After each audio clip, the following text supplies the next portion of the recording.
So இது தாங்க wishing jar setup. ஆக்சுவலாக இது என்னோட ஃபர்ஸ்ட் ஆர்டர். ஸோ அதுக்கு முன்னாடியே வந்து நான் ஒரு டெமோ வீடியோ மாதிரி வீட்டில் பண்ணி பார்த்துக்கிட்டேன். ஏன்னா எந்த மிஸ்டேக்கும் போயிட்டு அங்கே பண்ணக்கூடாது, எல்லாமே பர்ஃபெக்டாக இருக்கணும், எதையுமே மிஸ் பண்ணிடக்கூடாதுன்றதுக்காக. சரி, ஓகே. இப்போ அந்த விஷிங் ஜார்னால் என்ன அப்படின்றத பார்ப்போம். விஷிங் ஜார்னால் ஒன்றும் கிடையாதுங்க. ஸோ எனி ஃபங்க்ஷன், இதோட தீம் என்னன்னா, மெயினாக இப்போ வந்து ஒரு கல்யாணம்னு எடுத்துக்கிட்டால் பொண்ணும் மாப்பிள்ளையும் வரப்போகிற கெஸ்ட்டு வந்து வாழ்த்தி அந்த பேப்பரில் எழுதி அதை ரோல் பண்ணி அந்த ஜார்க்குள்ளே போடுறதுங்க.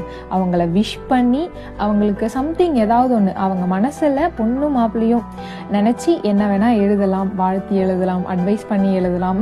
ஸோ அவங்களுக்கு என்ன தோணுதோ மனசார அந்த பேப்பரில் எழுதி அதுக்குள்ளே போட்டால் அதை வந்து அந்த தீம்க்கு ஏற்ற மாதிரி, இது மேரேஜ்க்கு மட்டும்தான் பண்ண முடியுமான்னு கிடையாது, எல்லா ஃபங்க்ஷனுக்குமே பண்ணலாம். நம்மளோட விருப்பம் தாங்க. அது அந்தந்த ஃபங்க்ஷனுக்கு ஏற்ற மாதிரி நம்ம இதை வந்து கஸ்டமைஸ் பண்ணிக்கலாம். பர்த்டே ஃபங்க்ஷனுக்கு வைக்கலாம், சீமந்தம், பலகாப்பு, அந்த மாதிரி ஃபங்க்ஷனுக்கு வைக்கலாம். வேறு என்ன ஃபங்க்ஷனுக்குனாலும் அந்தந்த தீமுக்கு ஏற்ற மாதிரி நம்ம கஸ்டமைஸ் பண்ணி வரப்போகிற கெஸ்ட்டு வந்து எல்லாரும் வந்து என்கேஜ் பண்ணிக்கிற மாதிரி அவங்கவுங்க மனசில் இருக்கிற விஷயங்களை பேப்பர் மூலியமாக கொண்டு வரக்கூடிய ஒரு விஷயம் இது. ரொம்ப அழகானது.